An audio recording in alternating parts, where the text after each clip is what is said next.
अगर आप लोग 20 ऑब्जेक्टिव प्रश्न पॉलिटिकल साइंस का 20 में से 18 सही कर देते हैं तो बहुत ही आप लोग को 2027 के बच्चों के लिए बहुत ही इम्पोर्टेंट ऑब्जेक्टिव है जो कि 2027 में आने वाला है।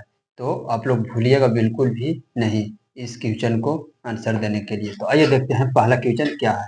इससे पहले पॉलिटिकल साइंस का जो हमारा है क्या है, पॉलिटिकल साइंस का 20 महत्वपूर्ण ऑब्जेक्टिव प्रश्न जो कि चैप्टर 2 और 3 से लिया गया है, 2 और 3 से लिया गया है।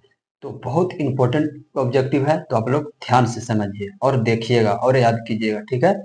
तो देखिए, पटना नगर निगम के प्रधान को क्या कहा जाता है? पटना नगर निगम के प्रधान को क्या कहा जाता है? आप लोग बताइएगा। महापौर कहा जाता है कि नगर प्रधान कहा जाता है कि नगर सचिव कहा जाता है कि इनमें से कोई नहीं कहा जाता?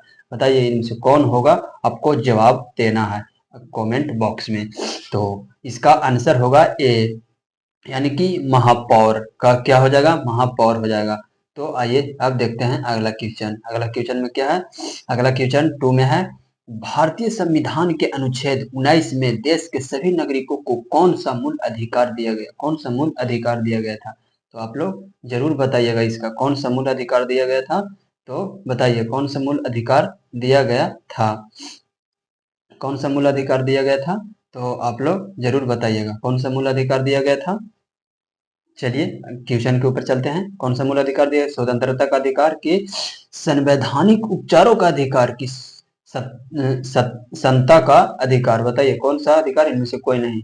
आप बताइएगा आप लोग इनमें से कौन होगा, ए बी सी डी बताइए। तो होगा ए, स्वतंत्रता का अधिकार। क्या होगा? ए होगा स्वतंत्रता का अधिकार। कलम को पतला कर लेंगे तो अच्छा लगेगा देखने में, लिखेंगे तो। और ये देखते हैं क्या लिखा हुआ है, लिच्छवी गणतंत्र के किस राज्य में अवस्थित है? किस राज्य में अवस्थित? लिच्छवी गणतंत्र भारत के किस राज्य में अवस्थित है? किस राज्य में अवस्थित है? बताइएगा किस राज्य में अवस्थित है? बिहार में कि राजस्थान में कि महाराष्ट्र में कि त्रिपुरा में? बताइए किस राज्य में अवस्थित है? तो हो जाएगा बिहार में, बिहार, बिहार में, यानी कि ऑप्शन ए होगा, ऑप्शन ए होगा, ठीक है। अब आइए, अब क्या हमारे पास दिया हुआ है क्वेश्चन, क्वेश्चन है मेरे पास, पंचायती राज के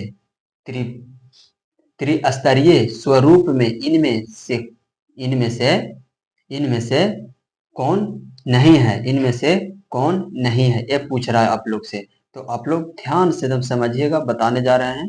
पंचायती राज होगा कि पंचायत, ग्राम पंचायत होगा कि पंचायत समिति होगा कि जिला परिषद कि नगर निगम? बताइए कौन होगा? ये 4 ऑप्शन में से आप लोग को बताना है। बहुत ही अच्छा क्वेश्चन है और बहुत ही लाजवाब क्वेश्चन है। तो आप लोग 4 डालोगे अगर इस क्वेश्चन को आप लोग जवाब दे दोगे तो 2027 में अच्छा क्वेश्चन यही सब मिलने वाला है। तो ये कौन होगा?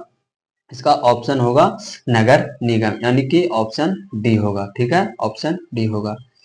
सत्ता में साझेदारी सही है क्यों? सत्ता में साझेदारी हमारा सही क्यों है वो हमको बताना है। तो सत्ता में साझेदारी विभिन्न समुदायों के बीच टकराव कम करती है, टकराव कम करती है, कम हो, कम नहीं, कम करती है, कम करती है। इसको मिटा लीजिएगा थोड़ा सा, कम करती है। चलिए आइए देखते हैं अगला क्वेश्चन। अगला क्वेश्चन क्या है, निम्न में से कौन सा पंचायती राज स्वतंत्रता, पंचायती राज व्यवस्था का दूसरा स्तर है? कुछ होगा, निम्न में से कौन सा पंचायती राज व्यवस्था का दूसरा स्तर है? आप लोग बताइए कौन सा होगा दूसरा स्तर? इसका हो जाएगा, इसका हो जाएगा, बताइएगा। इसका हो जाएगा पंचायत समिति। पंचायत क्या होगा? पंचायत समिति होगा। ये सब गलत है, ये सब गलत है। ग्राम पंचायत हो गया, जिला पंचायत हो गया, और फिर नगर पालिका हो गया, ये सब गलत है। तो इसका होगा ऑप्शन सी। ऑप्शन क्या होगा? ऑप्शन सी होगा। तो आप लोग ध्यान से समझिएगा और आगे भी चलिएगा, ठीक है। तभी तो आप लोग को हम समझ पाएंगे कि हाँ आप लोग याद कर लिए हैं और अच्छा खासा आप लोग का ऑब्जेक्टिव मजबूत है। तो ऑब्जेक्टिव मजबूत रहेगा तभी तो आप लोग आगे कुछ कर पाइएगा। बताइए। चलिए अब अगला क्वेश्चन हमारा लेकर के अब आए हैं, कौन से संविधान अधिनियम द्वारा पंचायत का तीसरा स्तर बनाया गया है? तो बताइए कौन सा होगा? इसका ऑप्शन होगा 71 की 73 की 59 की 64? बताइए इसका ऑप्शन होगा हमारा बी। कौन होगा? बी होगा, ऑप्शन बी, यानी कि 73वां संविधान, 73वां संशोधन, 73वां संशोधन होगा। ठीक है, 73वां संशोधन होगा। अब अगला क्वेश्चन आते हैं। अगला क्वेश्चन क्या है हमारे पास, निम्न में से कौन नगर निगम के आय का स्रोत नहीं है? कौन सा है बताइए, क्वेश्चन बताइए, देखिए पढ़िए क्वेश्चन। निम्न में से कौन नगर निगम के आय का स्रोत नहीं है? नगर निगम का आय का स्रोत नहीं है, बताइएगा। मकान, आय, जल, शौचालय, बताइए। तो आय होगा बी, ऑप्शन बी होगा। तो ध्यान से आप लोग समझिएगा, तभी आप लोग को समझ में आएगा। और देखिएगा, अगर आप लोग स्किप कर देते हैं तो आप लोग को नुकसान होने वाला है। निम्न में से कौन सा पंचायत की व्यवस्थापिका सही सभा है? निम्न में से कौन व्यवस्थापिका सभा है, बताइएगा कौन होगा? तो इनमें से हमारा व्यवस्थापिका सभा है।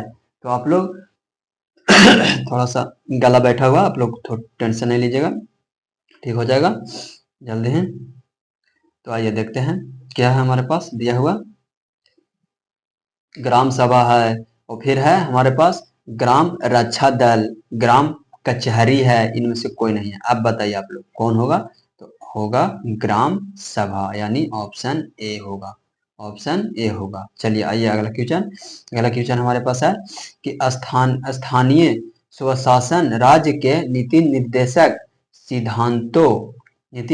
सिद्धांतों के किस अनुच्छेद में है? नीति निर्देशक सिद्धांतों के किन अनुच्छेद में है, बताइएगा। अनुच्छेद में है तो अनुच्छेद 40 में है। कौन है? अनुच्छेद 40 में, अनुच्छेद 40 में है। ग्राम कचहरी में मुकदमे सुलझाए जाते हैं, बताइए। ग्राम कचहरी में मुकदमे सुलझाए जाते हैं, ग्राम कचहरी में मुकदमे सुलझाए जाते हैं, बताइएगा। दीवानी मामले की फौजदारी मामले, ए बी दोनों होगा, ए बी दोनों होगा।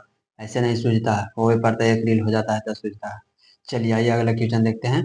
बिहार में सर्वप्रथम नगर निगम की स्थापना कहाँ की गई? बिहार में सर्वप्रथम नगर निगम की स्थापना कहाँ की गई थी, बताइएगा। कहाँ की गई थी? तो पटना में किया गया था। कहाँ किया गया था? पटना में, ऑप्शन डी होगा इसका। अब आइए, भारत का संवैधानिक अध्यक्ष कौन है? भारत के संवैधानिक अध्यक्ष राष्ट्रपति। राष्ट्रपति कौन है? राष्ट्रपति। भारत का संवैधानिक अध्यक्ष कौन है? राष्ट्रपति। राष्ट्रपति कौन है? राष्ट्रपति है।